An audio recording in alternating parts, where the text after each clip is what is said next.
अखन अहाँ सब सुन रहल छी अमजन म्यूजिक की शानदार प्रस्तुति। तोहर मुंबई के चोली गोरी फाट जाइयो, तोहर मुंबई के चोली गोरी फाट जाइयो।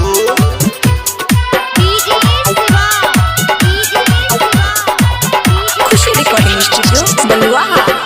हाय बिहार वाला छोरा सब चाट जाई हो, हाय बिहार वाला छोरा सब चाट जाई हो।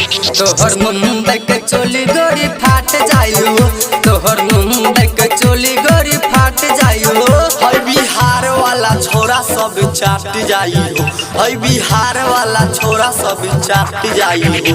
तोहर मुंबई के चोली गोरी फाट जाइयो, तोहर मुंबई के चोली गोरी फाट जाइयो, गोरी फाट जाइयो।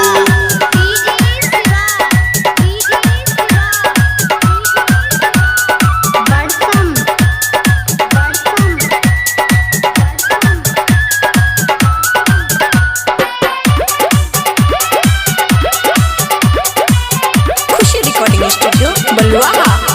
तोहर पतली कमर बात तिरछी नजर, तोहर पतली कमर बात तिरछी नजर। जबर कही दी झूठ लेका बाबे सब हुन। चढ़ली जवानी तोहर घट जाई हो, चढ़ली जवानी तोहर घट जाई हो। तोहर मुंबई के चोली गोरी फाट जाई हो, तोहर मुंबई के चोली गोरी फाट जाई हो। तोहर डोज बढ़ाई पुरुषोत्तम बेदर्दी, तोहर डोज बढ़ाई पुरुषोत्तम बेदर्दी। तोहर मुंबई के चोली गोरी फाट जाई हो, तोहर मुंबई के चोली गोरी फाट जाई हो, तोहर मुंबई के चोली गोरी फाट जाई हो।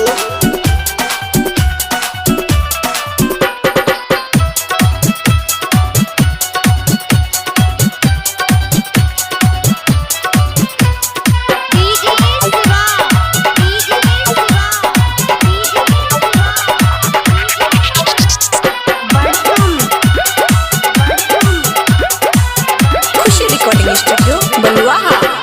तोहर डोज बढ़ाई पुरुषोत्तम बेदर्दी, तोहर डोज बढ़ाई पुरुषोत्तम बेदर्दी। दीपक दिलदार दिखाई रंगदारी टैक्स, दीपक दिलदार दिखाई रंगदारी टैक्स।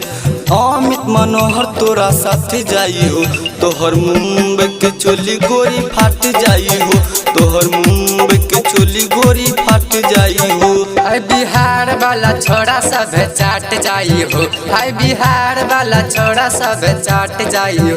तोहर मुंबई के चोली गोरी फाट जाई हो, तोहर मुंबई के चोली गोरी फाट जाई हो। खुशी रिकॉर्डिंग स्टूडियो बलुआहा।